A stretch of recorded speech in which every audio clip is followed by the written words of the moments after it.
India England ഒന്നാം test മത്സരം അവസാനിച്ചതോടെ ഇരു ടീമുകളുടെയും പ്രകടനത്തെയും താരങ്ങളുടെ ഫോമിനെയും കുറിച്ച് കൂടുതൽ അറിയാൻ ക്രിക്കറ്റ് ലോകത്തിന് കഴിഞ്ഞിരിക്കുകയാണ്.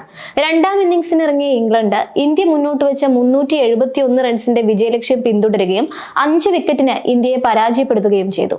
ഇംഗ്ലണ്ടിന് ഇന്ത്യയെ പരാജയപ്പെടുത്താൻ സാധിച്ചതിന് കാരണം തുറന്നു പറഞ്ഞിരിക്കുകയാണ് ഇംഗ്ലണ്ട് ക്യാപ്റ്റൻ ബെൻ സ്റ്റോക്സ്. ഒന്നാം ടെസ്റ്റ് മത്സരത്തിലെ ഇന്ത്യയുടെ ആദ്യ ഇന്നിംഗ്സിൽ 3 പേർ സെഞ്ചുറി നേടിയിട്ടും 471 എന്ന റൺസ് സ്കോർ ചെയ്യാനേ ഇന്ത്യക്ക് സാധിച്ചിരുന്നുള്ളൂ. അതിന് കാരണം വാലറ്റത്തിന്റെ തകർച്ചയായിരുന്നു. കരുൺ നായരിൽ നിന്നും രവീന്ദ്ര ജഡേജയിൽ നിന്നും മികച്ച ഇന്നിംഗ്സ് പ്രതീക്ഷിച്ച ആരാധകരെ നിരാശപ്പെടുത്തിയാണ് ഇരുവരും പവലിയനിലേക്ക് മടങ്ങിയത്. ഫീൽഡിംഗ് പരാജയവും ഇന്ത്യക്ക് തിരിച്ചടിയായി. ഇംഗ്ലണ്ടിന്റെ ആദ്യ ഇന്നിംഗ്സിൽ 5 വിക്കറ്റുകൾ നേടി റെക്കോർഡിട്ട ജസ്പ്രീത് ബുംറയ്ക്ക് ഇംഗ്ലണ്ടിന്റെ രണ്ടാം ഇന്നിംഗ്സിൽ 1 വിക്കറ്റ് പോലും നേടാൻ സാധിക്കാത്തതും ഇന്ത്യയെ ബാധിച്ചു. ഒന്നാം ടെസ്റ്റ് മത്സരത്തിൽ 5 സെഞ്ചുറികൾ നേടി 835 റൺസ് എന്ന സ്കോറിലെത്തിയിട്ടും വാലറ്റത്തിന്റെ തകർച്ചയാണ് ഇംഗ്ലണ്ടിന് തുണയായതെന്നാണ് ഇംഗ്ലണ്ട് ക്യാപ്റ്റൻ പറയുന്നത്. ഇരു ടീമുകളും മികച്ച രീതിയിലാണ് കളിച്ചതെന്നും ഒരു മികച്ച തുടക്കം തന്നെയാണ് പരമ്പരയ്ക്ക് ലഭിച്ചിരിക്കുന്നതെന്നും ബാറ്റിംഗിന് വളരെ മികച്ച പിച്ചാണിതെന്നും അദ്ദേഹം പറയുന്നുണ്ട്. ഇംഗ്ലണ്ട് ടെസ്റ്റ് ടീം ഇന്ത്യൻ വാലറ്റത്തെ മറികടന്ന രീതിയാണ് ഈ സ്കോർ പിന്തുടരാൻ കഴിഞ്ഞതിന്റെ ഒരു വലിയ കാരണമെന്നും ബെൻ സ്റ്റോക്സ് പറയുന്നു. ഒപ്പം തന്നെ ഫീൽഡിംഗ് പാളിച്ചകളും ഇന്ത്യക്ക് പരാജയത്തിലേക്കുള്ള വഴി തുറന്നു. അടുത്ത 4 ടെസ്റ്റ് മത്സരങ്ങളിലും ഇത് തുടർന്നാൽ പരമ്പര ഇംഗ്ലണ്ട് സ്വന്തമാക്കാനുള്ള സാധ്യത കൂടുതലാണ്. അത് ഒഴിവാക്കുന്നതിനായി ടീം ഇന്ത്യ കടുത്ത തീരുമാനങ്ങൾ എടുക്കാനും സാധ്യത കൂടുതലാണ്. ചില താരങ്ങൾക്ക് അടുത്ത മത്സരത്തിൽ അവസരം ലഭിക്കുമോ എന്നതിലും സംശയം നിലനിൽക്കുന്നുണ്ട്. ബർമിംഗ്ഹാമിലെ എഡ്ജ്ബാസ്റ്റണിലാണ് ജൂലൈ 2-ന് രണ്ടാം ടെസ്റ്റ് ആരംഭിക്കുന്നത്.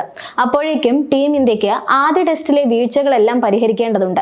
ഇംഗ്ലീഷ് ബാറ്റർമാർക്ക് ഭീഷണി ഉയർത്തിയ ഒരേ ഒരു ബൗളർ ജസ്പ്രീത് ബുംറ മാത്രമായിരുന്നു. ബുംറ രണ്ടാം ടെസ്റ്റിൽ ഉണ്ടാവില്ല എന്ന സൂചനകളും പുറത്തു വന്നിട്ടുണ്ട്. ഇത് ബൗളിംഗിൽ വലിയ വെല്ലുവിളിയാണ് എന്നതിൽ സംശയമില്ല. ടെസ്റ്റ് പരമ്പരയിൽ 3 ടെസ്റ്റുകളിൽ മാത്രമാണ് കളിക്കാൻ ആഗ്രഹിക്കുന്നതെന്ന് ബുംറ നേരത്തെ തന്നെ ടീം മാനേജ്മെന്റിനെ അറിയിച്ചിരുന്നു.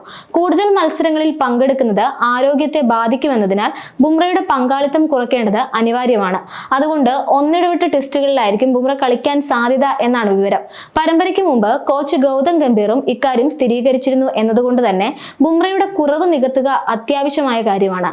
അർഷ്ദീപ് സിംഗിനെയാണ് ഇന്ത്യ ബുംറയ്ക്ക് പകരക്കാരനായി കണക്കാക്കുന്നത് എന്നാണ് സൂചന. ബുംറ പുറത്തായാൽ മുഹമ്മദ് സിറാജ് പേസ് ആക്രമണത്തെ നയിക്കും എന്നും വിവരമുണ്ട്.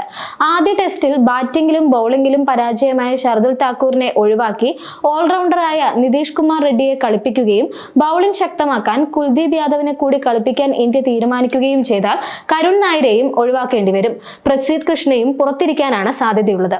യശസ്വി ജയ്സ്വാൾ, KL രാഹുൽ, സായ് സുദർശൻ, ശുഭ്മാൻ ഗിൽ, ഋഷഭ് പന്ത്, നിതീഷ് കുമാർ റെഡ്ഡി, രവീന്ദ്ര ജഡേജ, കുൽദീപ് യാദവ്, മുഹമ്മദ് സിറാജ്, ആകാശ് ദീപ്, അർഷ്ദീപ് സിംഗ് എന്നിങ്ങനെയായിരിക്കും രണ്ടാം ടെസ്റ്റിനുള്ള ഇന്ത്യയുടെ സാധ്യത 11. സമയം മലയാളം വാർത്തകൾ ഇനി ടൈംസ് ഓഫ് ഇന്ത്യ സൂപ്പർ ആപ്പിലും. ഇതിനായി പ്ലേ സ്റ്റോറിൽ നിന്നോ ആപ്പ് സ്റ്റോറിൽ നിന്നോ times of India app install ചെയ്യൂ. മലയാളം ഭാഷ തിരഞ്ഞെടുക്കൂ. വാർത്തകൾ ആസ്വദിക്കാം. എല്ലാം ഇനി സമയത്തിൽ.